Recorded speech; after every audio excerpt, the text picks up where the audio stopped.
Everything in your life is a mirror. If you've ever struggled with substance abuse or self sabotaging tendencies, this message is for you. I haven't had a drop of alcohol since 2023. At the beginning of 2024, I set a resolution to cut alcohol out of my life. And originally, it was because I had so many goals that I was trying to achieve, and I just realized that alcohol was holding me back from achieving those goals. Like, I just wasn't as clear minded and as motivated as I wanted to be.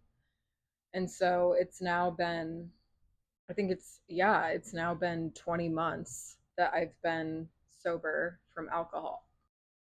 And as someone who is embarking on the healing journey and self love journey, this is my insight and my takeaways from what alcohol is doing to you, how it's impacting your healing journey, and how it's impacting the love that you have for yourself. A huge part of my healing journey has been realizing that a lot of my core needs growing up were not met. And we form our core beliefs about ourselves by the age of 7. And if we're being gracious, by the age of 12. So by the age of 12, you have formed like the core beliefs about yourself. And by this, I mean like whether you think you're worthy or not, whether you think you're respectable or not. Like everything that you think and believe about yourself is formed by the age of 7, 12, if we're being gracious. So if your needs were abandoned growing up during this time, if you had any type of traumatic experience that taught you that you weren't worthy of respect, that your body wasn't worthy of respect, your emotions and feelings weren't valid, like if that was your experience growing up, you start to mirror this in your life, because when we get to adulthood, our life becomes a mirror of our internal world. But when you're a child and you're growing up, you mirror your external world because you don't know any better. Like you're learning about yourself, and how you perceive yourself is based on external validation, external experiences. That's how we form our identity. So if growing up your experience was not being respected, not being valued, not being heard, not being seen, not being validated, any of those things, that's what starts to manifest in your reality when you start to enter your teenage years and adulthood. So, what I'm trying to say with this is that a lot of people will say that alcoholism is hereditary. And I think it is, not in the genetic sense, though. It's hereditary in the sense that, like, we're inheriting the traumas and patterns that weren't interrupted before they get to us, okay? I don't believe that alcoholism is some like gene as we know it that we inherit. Like, I think it could be more epigenetic, where it's related to your environment. And again, what I mean by this is how you were treated growing up, what you were taught to believe growing up, like how you were taught to live growing up. I think it's genetic in that sense, but I don't think it's some gene. I think when behaviors and patterns and toxic tendencies aren't interrupted, and then people have kids and that gets passed down, I think it's hereditary in that sense.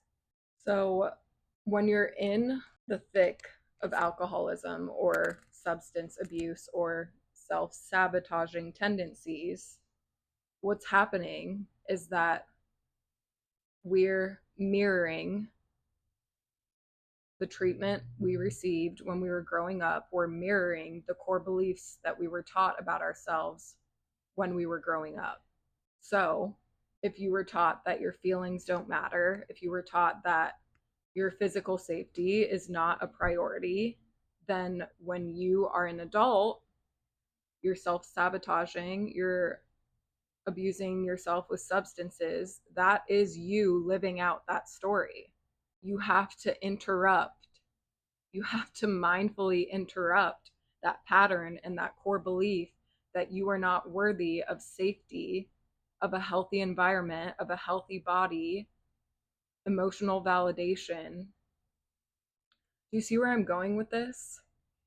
I'm going to say it again to let it sink in. If you were taught growing up that you weren't worthy of respect, you weren't worthy of safety, and then you grow up and you start acting that out in your reality by abusing yourself with substances or soothing that feeling, that is you mirroring what you were taught about yourself growing up. So, what I need you to hear, what I need you to understand from this message is that that is not your truth. That is not your reality. You do not deserve a life of suffering and disrespect, feeling unworthy, feeling unheard, feeling unseen. I know that many of us that struggle with substance abuse or self sabotaging tendencies were taught that we weren't inherently worthy of these things that all humans are inherently worthy of: respect, safety. And this is also why, when things start to get good for those who have had a history and a childhood like this, when things start to get good, they often lean towards self sabotaging tendencies because that's all the brain knows. Like, it's neuroscience. If you haven't created in your brain a new way of living where it doesn't have to live like that, it subconsciously will resort to self sabotaging and disrespecting yourself because that's the core belief that you have about yourself, because that's what you were taught growing up. And so when I talk about going from survival mode or just surviving to thriving, we're consciously and mindfully interrupting that pattern and deciding that what we were taught growing up is not who we are. That's not our truth. And unfortunately, the people before us weren't mindful or aware or maybe educated enough to really interrupt that pattern. And I'm not saying this to pin fault on anyone. I'm saying this to call attention to the pattern that's creating harm in these familial lineages. It's not hereditary, like in the sense that you inherit a gene and you're fucked, if you will. That's not true, like, at least in my experience. So I'm going to repeat this one more time just to really let this sink in. But any self-sabotaging tendencies that you have, that you're struggling with as an adult, including substance abuse, you're mirroring the disrespect and mistreatment that you were shown growing up, because everything is a mirror. And what I want to highlight with this is that if everything is a mirror, we can change as adults now. Knowing this, we can change our external reality. And what do we start with when we're trying to change our external reality? We go inward. And this is what I'm talking about when I say we're going from survival mode to thriving, is because we're exiting these negative beliefs that we've been operating with that have only been helping us survive and not create the life that we want. We're exiting that way of thinking, those core beliefs, and we're entering into a mindset in which we're creating our reality. We're going from survival mode to creator mode. This isn't something that happens overnight, but this is where it starts. We need to break the habits, the self-sabotaging habits, in order to stop being the ones destructing our lives. So when we were younger, it wasn't our fault. Our image was being destructed by our circumstances, our environment, right? But now that we're adults, we're mirroring that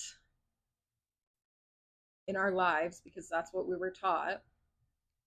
But now, if we want to change that and end that, we have to interrupt that way of living and that way of thinking, form new beliefs about ourselves, meaning that we don't have to live a life of suffering. We're worthy of respect. We're worthy of safety, validation, admiration, and this all starts with giving this to ourselves first. And then our external reality will mirror that. Everything starts from within. You have to go inward to change your external circumstances. What I need you to hear from this message is that you are worthy of living a life in which you are not suffering. You do not have to live a life of suffering. Your life gets to be good. Your life gets to be fulfilling. Your life gets to be creative. These are the things that you need to start telling yourself. These are the beliefs that you have to start adopting if you want to move from self-sabotaging tendencies, including substance abuse. If you want to move from that way of living to a life in which you're thriving. It's not easy and it takes practice, but I can confirm, because I'm living it, that it is worth it. And you deserve it. You deserve a better life. You deserve an environment that's safe. You deserve people around you that respect you, that see you, that hear you, that cherish you, that admire you. An environment in which you're safe to be your authentic self, emotionally, physically, all of those things. You don't have to live a life of suffering. You're worthy of a fulfilling, joyful, creative, expressive life in which you're thriving. You deserve better. You always did. You don't have to suffer, and you're worthy of thriving.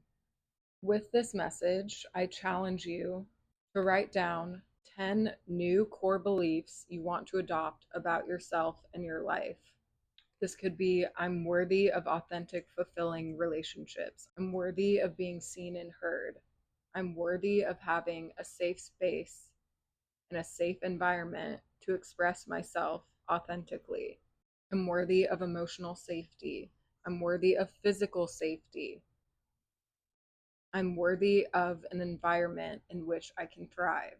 To learn more about how you can go from survival mode to the creator of your life instead of suffering through your life, we're going to start creating your life, the life that you want to live, instead of living with what you were taught and didn't agree to. If you want to really learn how to embody this and change your life, my page is for you.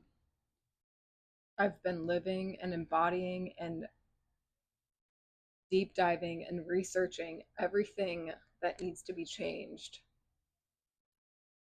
when you've been chronically living in survival mode. I don't want anyone to have to suffer, and I'm here to tell you and show you that you're worthy and deserving of a better life. Thank you for tuning in. I appreciate you being here, and I appreciate your investment in your healing.